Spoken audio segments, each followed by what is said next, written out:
क्या आप तसव्वुर कर सकते हैं एक ऐसा शख्स जिसने अपनी पूरी ज़िंदगी दौलत, शोहरत या कुर्सी के लिए नहीं बल्कि इंसानियत के लिए गुजार दी। एक ऐसा इंसान जो ना कभी थका और ना ही कभी रुका, जिसे दुनिया ने एंजल ऑफ मर्सी के नाम से पुकारा। वो शख्स था अब्दुल सत्तार ईदी।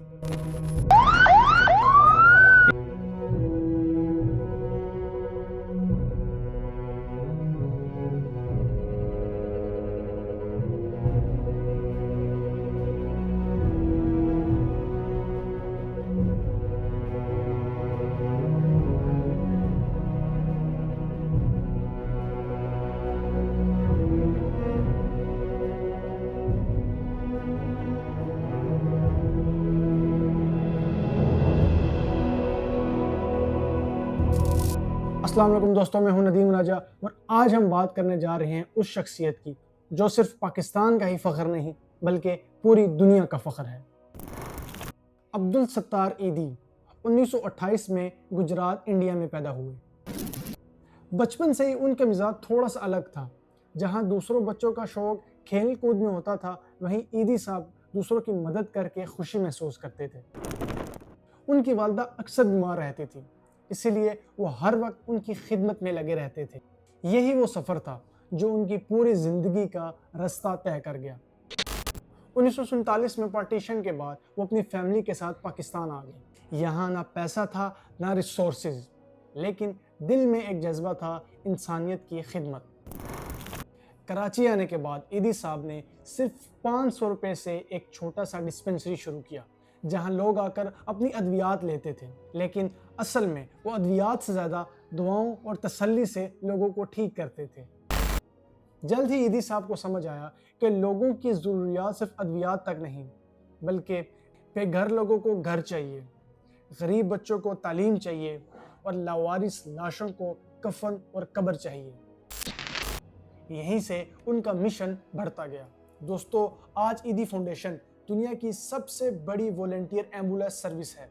हर शहर, हर गली, हर मोहल्ले में ईदी साहब की एम्बुलेंस तैयार खड़ी होती है। और ये एम्बुलेंस सिर्फ एक गाड़ी नहीं बल्कि ये एक उम्मीद का निशान है। ईदी साहब ने ऑर्फन होम्स बनाए, शेल्टर होम्स बनाए और नर्सिंग होम्स बनाए, और वो सब कुछ किया जो एक रियासत को करना चाहिए था। उनके मरकज़ पर एक छोटा सा सिंपल बोर्ड लगा होता था जिस पे लिखा होता था, आप अपने बच्चे को यहाँ छोड़ जाएं, उसे जिंदा रहने का हक मिलेगा। दोस्तों, सोचिए कितनी ही मासूम जिंदगियां बच गई सिर्फ इस एक सोच की वजह से। अब बात करते हैं उनकी सिंपल लाइफस्टाइल की। सबसे अजीब और हैरानी की बात यह है कि जिस इंसान ने पूरे मुल्क में गरीब लोगों को घर दिए, रहने के लिए जगह दी, वो खुद एक छोटी सी जगह पर सिर्फ 2 जोड़े कपड़ों के साथ रहता था। ना अपने लिए कोई बंगला बनाया, ना ही कोई लग्जरी गाड़ी रखी, बल्कि उनका कहना था इंसानियत की खिदमत सबसे बड़ी दौलत है। दोस्तों, अब्दुल सत्तार ईदी की ज़िंदगी बहुत ही सिंपल थी। वो कराची में एक छोटे से घर में रहते थे, जहां उनकी बीवी बिल्किस ईदी भी इस मिशन में पूरी शरीक थी। ईदी साहब की शादी 1965 में बिल्किस खातून से हुई थी, जो खुद एक ट्रेंड नर्स थी। मेरी और उम्र में इनकी फ़र्क था, तो अभी मेरे को तो कुछ समझ आती नहीं थी।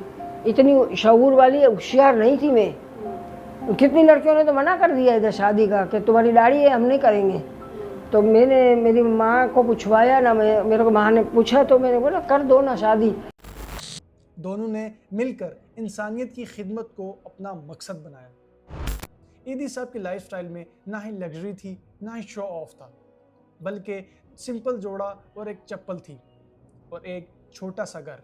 बस यही थी ईदी साहब की एक सिंपल सी लाइफ। ईदी साहब ने एक मिसाल बनाई जो सिर्फ पाकिस्तान के लिए नहीं है बल्कि पूरी दुनिया के लिए है।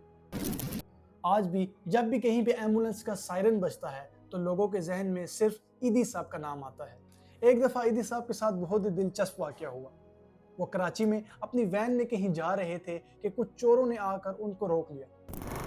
उन्होंने पकड़ा ना कि गाड़ी रोको, तो गाड़ी तो रोक दी और कुल्हाड़ी इधर थी। तो वो औरत बोलती है अपनी बोली में, ये सत्तार ईदी है, ये मेरी बच्ची मर गई है तो मुझे घर छोड़ने जा रहा है। तो फिर हम लोग को डाकुओं ने डाकू उतरे घोड़े से और ईदी साहब का हाथ चूमा, और है ना मैं इनको देख रही हूँ कि हाथ क्यों चूम रहे हैं ना, और बोलते हैं कि हम मर जाएंगे ना तो हमको पता है तू हमको मट्टी में डालेगा, तो ये 100 रुपये रख ले मेरे हमारे, तो फिर हमको जाने दिया। दोस्तों, जिंदगी भर गरीबों का सहारा बनने वाले अपने आखिरी वक्त में भी गरीबों के लिए एक मिसाल बन गए। धीरे धीरे उनकी सेहत कमज़ोर होने लगी और वो किडनी फेलियर का शिकार बन गए। डॉक्टर ने डायलिसिस का कहा, जो कि एक बहुत महंगा इलाज है, लेकिन ईदी साहब ने एक सिंपल ज़िंदगी जीने का फ़ैसला लिया और वो कहने लगे, मैं महंगे इलाज पर पैसा खर्च नहीं करूँगा, ये पैसा गरीबों के काम आना चाहिए। और इसी सोच के साथ वो अपनी तकलीफ़ में भी लोगों की खिदमत करते रहे। 8 जुलाई 2016 दुनिया में इंसानियत को सबसे बड़ा नुकसान हो गया। अब्दुल सत्तार ईदी साहब इस दुनिया से रुखसत हो गए।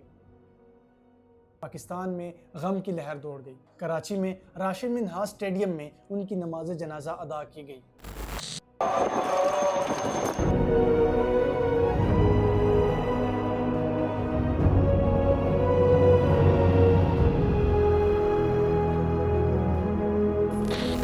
इसमें लश्कर दर लश्कर लोग शामिल हुए, जिनमें आर्मी चीफ, वज़ीर आज़म, वज़ीर आला और कई बड़ी शख्सियात भी शामिल थी।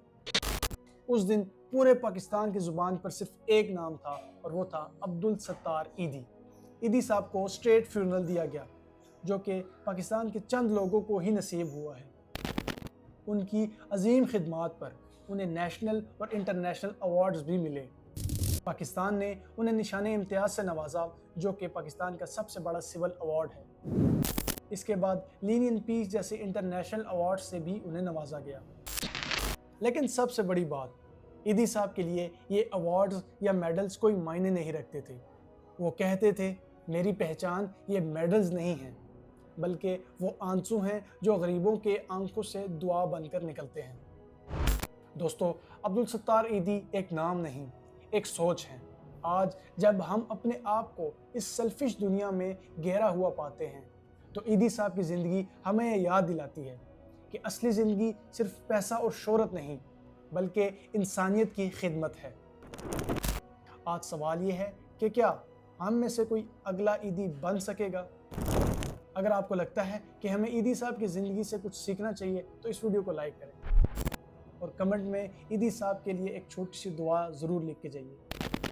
और अगर आप चाहते हैं कि हम मज़ीद ऐसे पाकिस्तानी हीरोज़ की कहानियों को लाते रहें, तो चैनल को सब्सक्राइब करके बेल आइकन को ज़रूर दबा दीजिए। पाकिस्तान जिंदाबाद।